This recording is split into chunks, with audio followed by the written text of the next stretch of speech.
하나님을 사랑하는 마음으로 수요예배에 함께 동참하시는 성도님들을 주님의 이름으로 진심으로 환영하고 사랑합니다. 네, 지난 시간 우리는 자꾸만 은혜 안에서 벗어나려고 하는 갈라디아 교인들을 향한 바울의 애끓는 간절한 마음을 함께 살펴보았습니다. 복음에 대한 반응은 내가 무엇을 하겠다는 것이 아닌 그렇게 할 수밖에 없게 만드는 은혜가 우리 안에 있다는 것을 말씀드렸습니다. 그렇게 우리는 그리스도를 믿음으로 이제 아들로서의 권리를 부여받은 자라고 하였습니다. 그러므로 다시 율법에 매인 것과 같이 내가 무엇을 함으로 인한 정체성을 찾기보다는 아들의 신분으로서 하늘에서부터 오는 평안이 우리 가운데 있기를 원한다라고 말씀을 드렸습니다. 오늘은 지난번 말씀에 이어서 자유와 속박에 대해서 또한 결론적으로 말씀하시는 다시는 종의 멍에를 매지 말라는 의미를 함께 더 살펴보려 합니다. 아무쪼록 오늘 말씀을 듣고 하나님께서 주시는 은혜가 있으시기를 주님의 이름으로 간절히 축원드립니다. 사도 바울은 오늘 율법 아래에 있고자 하는 갈라디아 교인들에게 율법과 복음에 대한 비유를 시작하면서 아브라함에게는 2명의 아들이 있었다라고 이야기합니다. 이 두 아들은 우리가 다 잘 아시듯이 사라를 통해 낳은 이삭과 사라의 여종이었던 하갈에게서 난 이스마엘입니다. 그런데 하갈에게서 난 이스마엘은 육체를 따라 난 자녀이고 사라를 통해 낳은 이삭은 약속을 따라서 난 아들이라고 합니다. 그렇게 두 아들은 다르다라고 해요. 그런데 여기서 이 두 아들을 대조하면서 오늘 24절의 말씀과 같이 비유로 보지 않고 구속사적인 의미로 보는 경우들이 있습니다.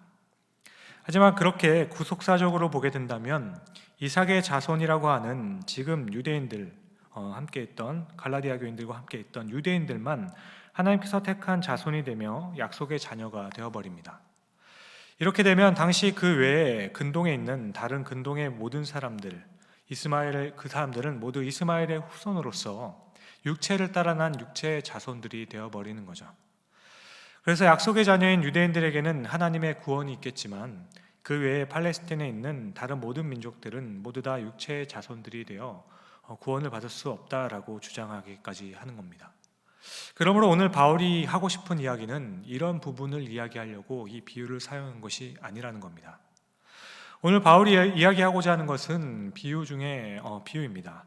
우리에게 주어진 말씀이 어떻게 이방인과 유대인이 하나가 되도록 만들었는가 하는 것이 이 비유의 목적이라는 거죠. 그렇게 여기서 말씀하는 이방인에게는 헬라인뿐만 아니라 그 외에 그 주변에 공존하고 있는 에돔 사람들이나 모압 사람들까지 포함하여서 이방인을 통칭하고 있는 것입니다. 하나님의 복음이 어떻게 이들에게 전파되었는지를 말씀하고 있는 거예요. 시리아 지역과 소아시아까지 복음이 복음으로서 어떻게 하나가 되게 되었고 자유하게 만들게 되었는지를 말씀하고 있는 겁니다. 그러니까 그 근동 지방의 유대인들과 이방인들 사이에 아주 민감한 사항을 바울이 아무 생각 없이 건드린 것이 아니라는 거예요. 유대인들은 하나님께서 택한 자손이지만 그 외의 자손들은 다 육체를 따라 난 사람이라고 말하고 있는 것이 아니라는 겁니다. 오늘 비유에 사용되는 두 아내, 두 아들, 그리고 두 언약은 복음으로 얻게 되는 자유와 율법으로 얻게 되는 속박에 대해서 말하고 있는 것입니다.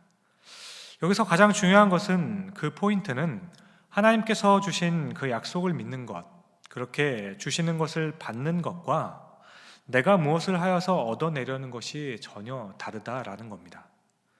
그렇게 복음으로 얻는 구원은 전적으로 하나님께서 주는 것이겠지만 이것은 전적으로 은혜에 기초한다라는 거죠. 그러나 율법으로 얻으려는 구원은 내가 그 지키는 것으로 그렇게 되기를 원하는 나의 열망에 초점이 있기 때문에 육신에 기초해 있다라는 겁니다. 오늘 이 비유를 보실 때 이 관점을 꼭 붙들고 보셔야 한다는 겁니다. 은혜로 받은 것과 내가 얻으려는 것이 있다라는 거죠. 아브라함에게는 두 아내가 있었습니다. 하나는 자유에 있는 여자였고 다른 하나는 여종이었다라고 합니다. 여기서 자유 있는 여자는 그리스도를 믿음으로 구원을 받는 것을 의미합니다. 내가 무엇을 하여 얻는 것이 아니라 하나님께서 약속하여 주신 것, 그 주실 것을 믿는 것이죠. 그리고 두 번째 여종은 율법으로 구원을 얻어보겠다라는 의미입니다. 아브라함과 사라가 하갈을 통해 얻고자 하였던 것은 인간적인 모습에서는 이해가 되는 부분이기도 합니다. 그러나 이것은 자신들의 힘으로 해보겠다는 불순종의 결과였다라는 거죠. 이들은 창세기 15장에 횃불 언약이 있은 후로 10년 동안 가나안에서 정착하여 살았지만 자녀가 없는 상황이었습니다. 그래서 사라는 이대로는 안 되겠다 싶어 하갈을 아브라함에게 주었던 거죠. 하지만 이 육체로 한 일은 나중에 아브라함과 또한 하갈과의 갈등이 원인이 되기도 하고 이삭과 이스마엘의 갈등이 되기도 합니다. 또 이것은 하나님께서 이삭을 낳을 때까지 13년이라는 길 세월을 침묵하게 만드시는 그런 시간을 보내버리게 됩니다. 여기서 우리가 한 가지 짚고 넘어가야 하는 것은, 그렇게 우리가 짚고 넘어가야 할 것은, 우리는 은혜가 충만할 때 하나님이 원하는 방향하고 다른 방향으로 갈 때가, 생각할 때가 있다라는 거죠. 너무 충만할 때 한 걸음 물러나 보는 것이 좋다라는 겁니다. 예전에 제가 엄마를 도와주겠다고 집 청소를 하고 저녁을 만들어서 어머니에게 주려고 했습니다. 그런데 어머니가 돌아와서 보면 어떻게 돼 있나요? 집이 이전보다 더 난장판이 돼 있는 거죠. 엄마를 위해서 한 일이지만 온갖 집기가 꺼내져 있고 양념들은 여기저기 널려 있는 난리가 났던 광경을 제가 기억합니다. 하나님께서 물론 우리의 그 마음은 받으실 것입니다. 그런데 우리가 하나님의 일을 할 때 중요한 것은 앞서가는 것이 아니라 하나님을 의존하고 의지하는 것입니다. 세상에는 두 부류의 사람이 있다라고 합니다. 먼저는 자기의 힘으로 사는 사람들이고 다른 하나는 하나님께서 주시는 힘으로 사는 사람입니다. 우리는 과연 어느 쪽에 있는지 생각해 보아야 한다는 거죠. 아브라함과 사라에게 자녀가 없었던 그 시간은 우리가 볼 때는 10년이 굉장히 긴 시간이었지만 하나님께서 보셨을 때는 굉장히 짧은 시간일 수도 있습니다. 또한 하나님만을 온전하게 의지할 수 있도록 하시기 위한 연단의 시간이었음에도 불구하고 자신의 힘으로 자신의 시간표대로 약속을 이루어 보려 했던 자신의 그 육체적인 욕망이었던 것이죠. 우리의 구원도 전적으로 하나님께서 주시는 것이지 우리가 할 수 있는 것이 아니라는 것이죠. 따라서 여종에게서 난 이스마엘은 육체의 아들인 동시에 율법에 속한 자들을 의미하는 것입니다. 내가 무엇을 해야 된다는 것 때문에 괴로운 사람들이죠. 또 하고 있는 것과 하지 않는 것으로 구분하려는 지금 갈라디아 교인들을 현혹하였던 유대의 율법주의자들을 비유한 것입니다. 이어서 25절부터는 하갈과 자유 있는 여자를 언약의 측면으로 대조합니다. 이것은 아직 구약의 율법에 기초한 진정한 복음을 모르는 유대의 그 율법주의자들과 그리스도를 통한 온전한 복음을 받아들인 더 이상은 율법의 정죄를 받지 않는 율법에서 자유를 얻는 그 교회의 신자들을 대조한 것입니다. 율법 아래 있는 자들은 자유함보다는 내가 율법을 지키지 못해서 오는 속박에 있다는 것을 말씀하고 있는 것이죠. 그리고 자유하는 여자에게서 난 이삭은 하나님의 약속을 믿음으로 구원받은 신자들을 뜻하는 것입니다. 그러니까 바울이 전한 복음을 듣고 그리스도를 믿어 자신의 공로가 아닌 그 그리스도의 의를 힘입어 은혜로 하나님의 자녀가 된 사람들을 비유하고 있다는 거죠. 그렇게 위에 있는 예루살렘, 우리의 어머니로 비유하면서 교회를 통해 복음이 참되게 전하여져서 율법의 정죄에서 해방된 것을 말하고 있는 것입니다. 이것을 바울은 다시 이사야서 51장 1절의 말씀을 인용하며 한 번 더 설명을 해주죠. 이사야 51장의 배경은 무엇인가 하면 이사야 선지자가 이제 몇 날 있으면 이스라엘 백성들이 이제 포로로 끌려갈 상황입니다. 그래서 그들을 위로하고 다시 포로에서 해방되는 것을 예언한 장입니다. 여기서 잉태하지 못하는 자, 산고를 모르는 자, 홀로 사는 자는 모두 자식이 없음을 뜻하는 거죠. 이것은 앞서 비유하였던 사라를 빗대어서 한 이야기입니다. 사라는 자식이 없었지만 하나님의 전적인 은혜로 자녀를 얻게 되는 것을 의미하는 거죠. 애통함이 축복으로 변하는 순간을 말씀하는 것입니다. 그러니까 이때 이사야 선지자는 이방 땅에서 이방인과 같이 여겨졌던 이스라엘 백성들이 다시 돌아오면서 하나님의 자녀가 되는 것과 같이 이방인들도 하나님의 은혜로 그리스도에게 돌아올 것을 같이 예언했다라는 겁니다. 그리고 이때 그리스도의 복음으로 인해 자유를 얻은 이방인의 그 수요가 남편이 있는 자인으로 비유되고 있는 이스라엘의 그 백성의 수요보다 더 많아질 것을 예언했던 겁니다. 왜냐하면 이제 이삭과 같이 약속의 자녀가 될 수 있는 것은, 다시 말해 율법의 정죄에서 벗어나 자유함을 얻을 수 있는 것은 오직 하나님의 은혜, 그리스도를 믿는 믿음으로만 가능해졌기 때문입니다. 교회를 통해서 전해 듣게 되는 복음으로 하나님의 자녀가 될 수 있는 그 통로가 열렸다라는 거예요.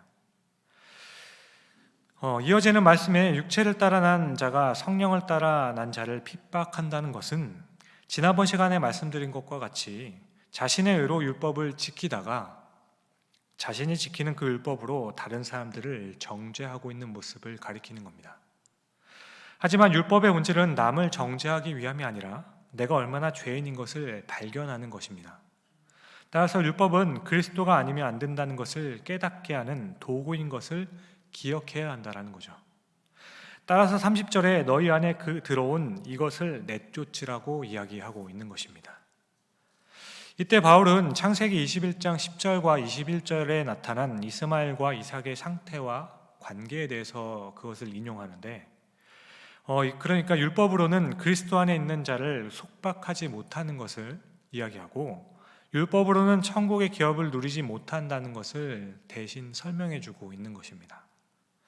다시 말해 내가 무엇을 함으로는 진정한 자유함을 얻을 수는 없다라는 겁니다. 결론적으로 그리스도를 믿는 우리는 하나님의 약속을 믿는 자유 있는 여자의 자녀가 되었다라는 것이죠. 할례를 받아서 안식일을 지켜서 내가 무엇을 더 하였기 때문에, 육체적인 것으로 어떤 것을 내가 하였기 때문에 그것으로 구원을 받는 것이 아니라는 것이 포인트라는 거죠. 그래서 이것에서 자유할 수 있어야 한다라는 것입니다. 그렇습니다. 우리는 그리스도를 믿음으로 약속의 자녀가 되는 겁니다. 이것은 전적인 하나님의 은혜입니다. 그런데 오늘 5장 1절의 말씀을 보면 한 가지 의문이 생기는 거죠. 그것은 자유를 얻은 자들에게서도 자꾸만 다시 종의 멍에를 매는 자들이 생겨나게 된다는 겁니다. 그러니까 아들의 신분이라고 하면서 그가 하는 행동의 동기를 보면 마치 종이 주인에게 하는 것 같이 살아가는 모습들을 발견하게 된다는 거예요. 이렇게 되는 이유는 바로 그 신분에 대한 오해 때문에 그런 겁니다. 오늘 저는 이 부분에 대해서 조금 더 살펴보려고 합니다. 바울은 오늘 복음을 들은 너희들은 육체를 따라 난 종이 아니라 약속을 따라 난 아들의 신분이라고 말합니다. 하나는 종의 신분이고 하나는 아들의 신분이라고 하죠. 그런데 이렇게 종의 신분과 아들의 신분을 나누니까 우리는 종종 잘못 생각하는 것이 있습니다. 이렇게 생각을 하게 되는 거죠. 종의 신분에 있는 사람들은 죽도록 일을 하여도 종이기 때문에 어떠한 대가를 받지 못하는 사람들이고, 아들은 그냥 놀고 먹어도 아들은 아들이라고 생각하는 것입니다. 신분의 차별이 있는 것처럼 보인다는 거죠. 앞서 말씀드렸듯이 보통 모든 비유나 은유는 그 속에 감추어진 사실 하나를 말하고자 함이 있습니다. 여기서 말씀하는 하나의 의도는 우리는 종이 아니라 아들이 라는 말씀의 의미입니다. 하지만 여기서 아들은 아들이니까 그냥 게으르고 태만하고 자기 마음대로 살고 자산을 다 탕진하여도 그래도 아들은 아들이라는 사실을 전제해야 한다는 것이 아니라는 거예요. 물론 아들은 그래도 아들이겠죠.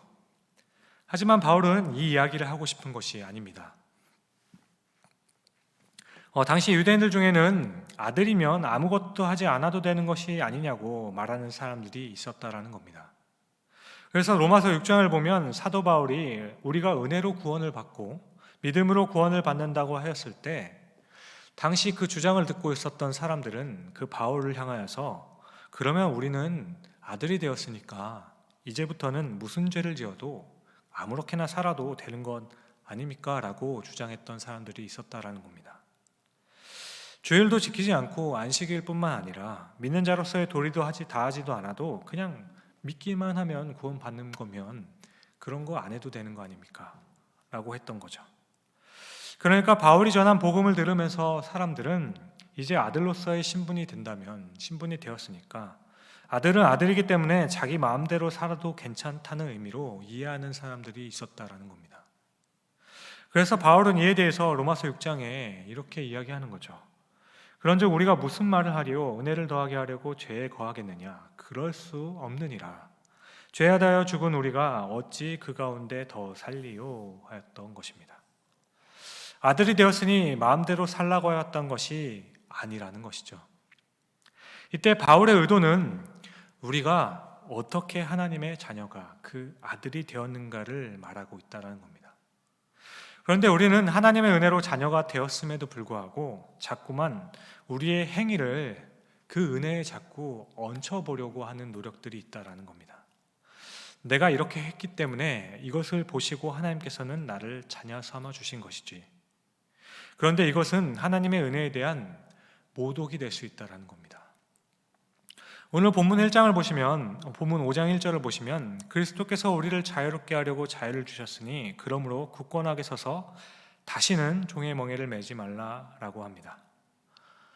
하나님께서 우리에게 주시는 자유가 있는데 이것은 우리의 행위로 주어진 것이 아니라는 거죠. 이것은 전적인 하나님의 은혜와 사랑으로 주어졌다라고 하는 겁니다. 그러므로 우리가 더 이상은 종의 멍에를 매지 말라고 하는 겁니다. 그렇다면 다시는 종의 멍에를 매지 말라는 그 말씀의 뜻은 과연 무엇일까? 무슨 말씀일까요? 어느 집에 아들이 둘이 있었습니다. 하나는 친자식이었고 한 명은 입양을 하게 됩니다. 둘째는 첫째 아들과 다르게 친자식과 다르게 부모에게 친자식이었던 그 첫째와는 다르게 아주 착하고 기특하게 부모님의 말도 아주 잘 듣고 잘 도와주는 성격을 가졌습니다. 그래서 어느 날 부모는 이 둘째에게 한번 물어보는 거죠. 둘째야, 너는 왜 그렇게 말도 잘 듣고 우리를 이렇게 스스럼 없이 잘 도와주니? 그런데 이때 둘째가 하는 말이, 제가 이렇게 부모님 말씀 잘 들으면 저도 아버지, 어머니, 아들 될 수 있는 거죠. 만일 입양한 둘째가 이렇게 말을 한다면 그것을 듣는 부모는 굉장히 섭섭할 겁니다. 그러니까 둘째가 말을 잘 듣고 부모님과 함께 열심히 살려고 하는 그 이유가 내가 이렇게 하지 않으면 집에서 쫓겨나거나 또다시 버림을 받을지 모른다고 생각하고 했던 것이라면 부모는 정말 슬픈다는 거죠. 그렇게 두려운 마음으로 살아간다면 입양을 한 부모는 정말 가슴이 찢어질 것입니다. 그래서 입양한 부모는 그 아들에게 그렇게 하지 않아도 된다고, 괜찮다라고 말해줄 거예요. 우리는 내가 쓰레기를 버리거나 설거지를 하거나 빨래를 하거나 우리 가사일을 도와주거나 그런 걸 절대로 바라지는 않아. 그러니까 그런 거 하지 않아도 되니까 너는 나의 아들이니까 괜찮다라고 말해줄 것입니다. 그런데 또 이 말을 듣고 입양한 아들이 변화되어서 다음 날부터는 아무것도 하지 말라고 했으니까 정말로 아무것도 하지 않는다면 이런 모습에는 또 부모는 섭섭하겠죠. 그러니까 자신이 집안일을 도와주고 부모를 잘 도와주어야 그래야 부모님이 자신을 버리지 않고 아들로 계속 삼아줄 것이라는 생각은 다시 종의 멍에를 매는 것과 같다라는 겁니다. 내가 그렇게 하지 않으면 내가 버림받을 것 같다라는 생각, 이것은 잘못된 생각이라는 거죠. 그런데 이런 모습이 바로 당시 복음에 율법을 얹어보려는 유대 율법주의자들의 모습이었다라고 바울은 지적하고 있는 것입니다. 우리는 무조건적인 은혜로 구원을 받는 것입니다. 하나님께서는 우리를 아무 조건 없이 은혜로 자녀 삼아 주신 거예요. 그런데 우리는 때로는 두렵고 떨리는 마음으로 혹시 하나님, 제가 주일 안 지키면 하나님 저 버리시는 건가요? 아니면 제가 이렇게 선교 많이 하고 봉사도 많이 했으니까 그래서 하나님 저 사랑하는 거죠? 이렇게 이야기한다면 하나님 입장에서 봤을 때는 그 하나님의 은혜에 대한 모독이 된다라는 겁니다. 어쩌면 하나님께서 화를 내시지 않을까 싶기도 합니다. 사랑하는 성도 여러분, 하나님께서는 우리가 무엇을 하였기 때문에 또 무엇을 하라고 자녀 삼으신 것이 아닙니다. 우리의 어떤 조건도 따지지 않으시고 그냥 자녀 삼으신 것입니다. 하나님께서 우리에게 이제부터 너는 내 자녀라고 하실 때 우리는 하나님의 나라의 한 가족으로서 살아가는 것입니다. 그렇게 우리에게 은혜로 주어진 이 특권을 사람들은 때로는 행위를 강조하여서 마치 그 구원에 나도 무언가를 하였다라고 말한다는 것은 다시 종의 멍에를 매는 모습과 같다라는 겁니다. 내가 그것을 하지 않으면 잃어버릴 것이 있다라는 거예요.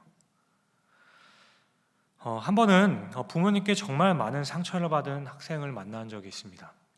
그렇게 참 많은 이야기를 같이 나누었었는데 이 학생은 부모에 대해서 잘 수긍하지를 않았습니다. 이렇게 고등학생 때 만나고 다시 성인이 되어서 그 교회 근처에서 제가 다시 만난 적이 있는데요. 그리고 저에게 이런저런 이야기를, 그동안 있었던 이야기들을 하더라고요. 자기가 학생 때는 이렇게 꾹꾹 참고 살았지만 이제는 그렇게 살지 않고 나와서 살기로 다짐하고 나왔다라고 합니다. 그래서 이제까지 자신에게 부모가 해준 것들을 하나하나 다 적어서 그것을 돈으로 환산해서 계산을 해보았다고 합니다. 이렇게 계산한 것을 핸드폰으로 이렇게 적어서 보여주더라고요. 자신이 생각해서 다 계산해서 보니까 부모가 자신에게 해준 것이 2천만 원 정도밖에 안 된다는 거죠. 자신은 중학생 때부터 알바를 하면서 자기 생활비를 했고 20세가 된 후로는 아예 집을 나와서 막노동이든 새우잡이든 뭐든 해서 닥치는 대로 일을 하였다라고 합니다. 그리고 2천만 원이 되었을 때 벌은 돈을 부모님한테 주면서 이제는 가족으로 살지 말자라고 하고 나왔다라고 하였습니다. 그때 그렇게 일방적으로 부모님에게 통보하고 나왔다라고 해요. 물론 부모가 잘못하는 부분도 있겠죠. 완벽한 부모가 어디 있겠습니다.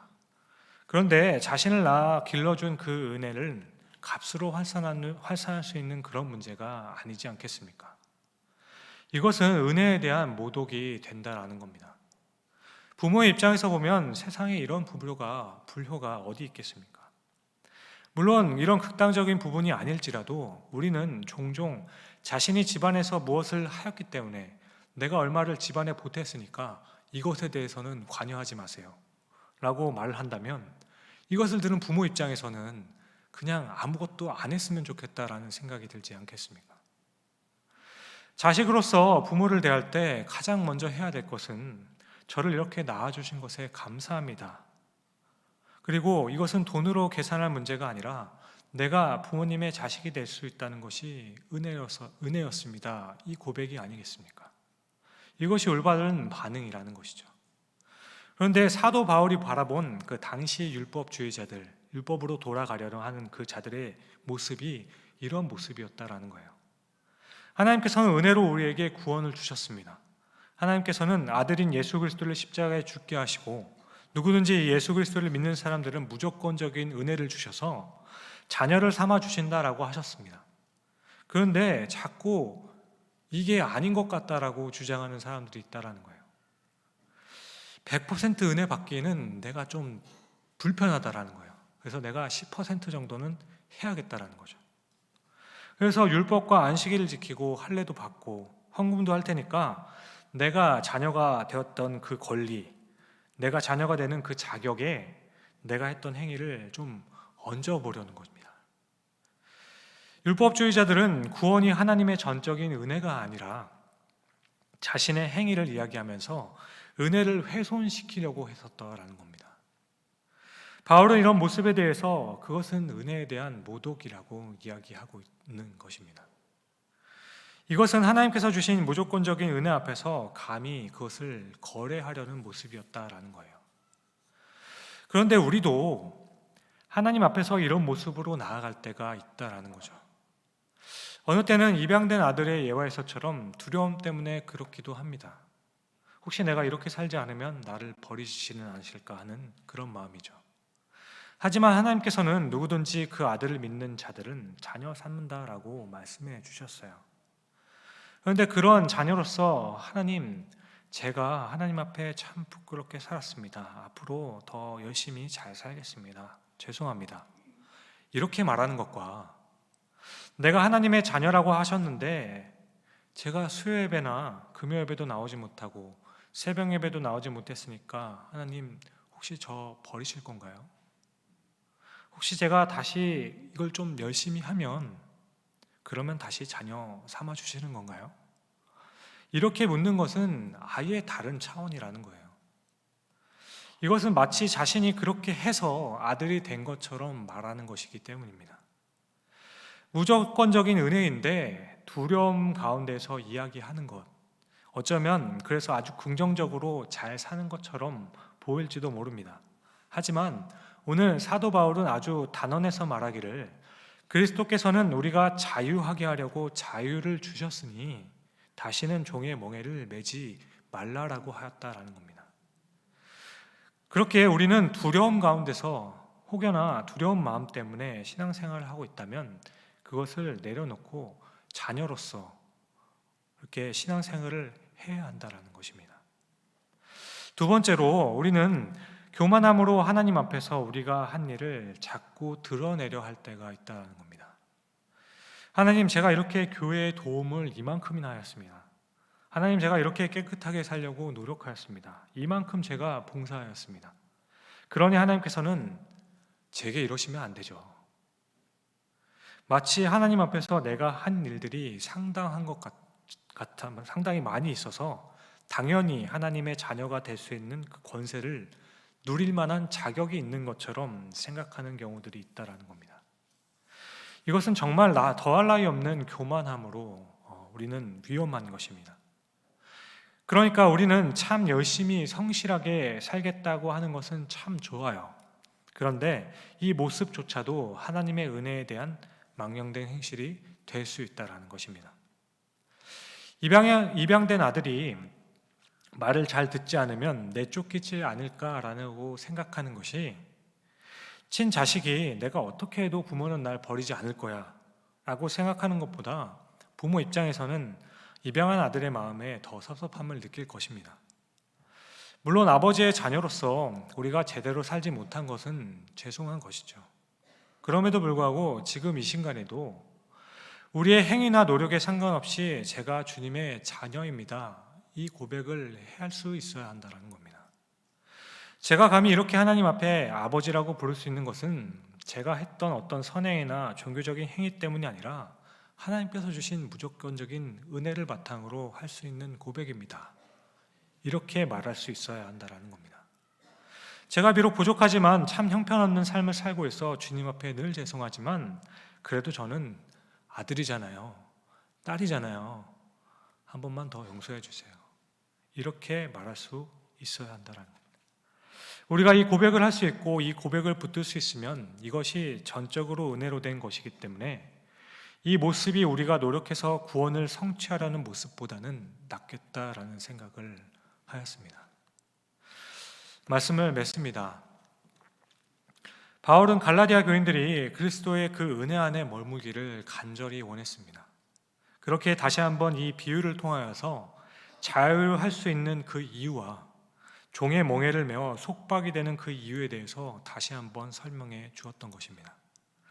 그렇게 우리가 자녀가 될 수 있는 것은 전적인 하나님의 은혜임을 기억한다면 자녀로서 어떤 두려운 마음이나 교만한 태도로 하나님의 은혜에 내 것을 더해 보려는 노력은 할 수 없다라는 것입니다. 그러므로 우리들의 삶 가운데서도 진정으로 종의 멍에를 매지 말라, 이 말씀을 오해하지 않기를 바랍니다. 종의 멍에를 매지 말라는 것은 이제는 종처럼 일하지 말고 아들처럼 누려라, 이 뜻이 아닙니다. 아들처럼 누리라는 말의 의미는 아들의 신분을 누리라는 것이죠. 일이나 봉사를 하지 말라는 그 의미가 아니라는 거예요. 그렇게 종의 멍에를 매지 말라는 것은 내가 무엇을 열심히 한 것, 그 노력을 근거로 주인에게 보상으로 구원을 받을 것이라고는 생각하지 말라는 것입니다. 그것이 아니라 은혜로 받는 것임을 기억할 수 있어야 한다는 겁니다. 따라서 오늘 우리가 정말 잊지 말아야 하는 것, 다시 확인하고 다짐하고 주님 앞에 고백해야 할 것이 있습니다. 그것은 우리가 정말 어느 때는 부끄럽고 죄송하다고 생각되는 그 순간에도 그럼에도 불구하고 내가 이 자리에 있음은 주님 주신 은혜입니다 라는 고백을 할 수 있어야 하겠습니다. 그리고 제가 하나님의 자녀로 살아갈 수 있음은 하나님께서 주신 무조건적인 은혜 때문이지 저의 행위가 아닙니다 라는 고백입니다. 나의 어떤 행위나 선행도 제가 하나님의 자녀가 되는 데 도움이 되는 것이 없어서 어떤 것도 주님 앞에 내어드릴 것이 없습니다. 오늘 우리는 이 고백을 하실 수 있기를 바랍니다. 함께 기도하겠습니다.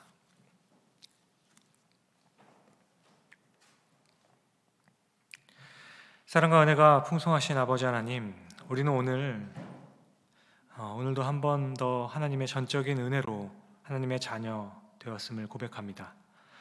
약속을 믿음으로 얻는 아들의 자유함은 자녀로서의 마땅히 누릴 자유입니다. 이것은 입양된 자녀로서 겪는 두려움도 아니고 또 아들이기 때문에 아무렇게나 살아도 된다는 교만이 아닙니다. 이것은 다시 종의 멍에를 메어 나 자신을 속박하는 것입니다. 그러므로 이제 다시는 두려움으로 혹은 교만함으로 내가 무엇을 함으로 혹은 무엇을 해야 한다는 종의 멍에를 매는 실수를 하지 않게 하시고 온전한 하나님의 아들로서 신분을 누리게 하여 주옵소서. 우리가 우리의 노력과 주님의 뜻을 구분할 수 있는 것은 주님을 사랑하는 것과 그 일을 사랑하는 것의 차이임을 압니다. 따라서 주 안에서 누리는 진정한 자유가 있게 하여 주시옵소서. 항상 주님의 은혜 안에 거하면서 이 은혜 때문에 살아감을 고백하는 우리 모두가 될 수 있도록 주님께서 붙잡아 주시옵소서.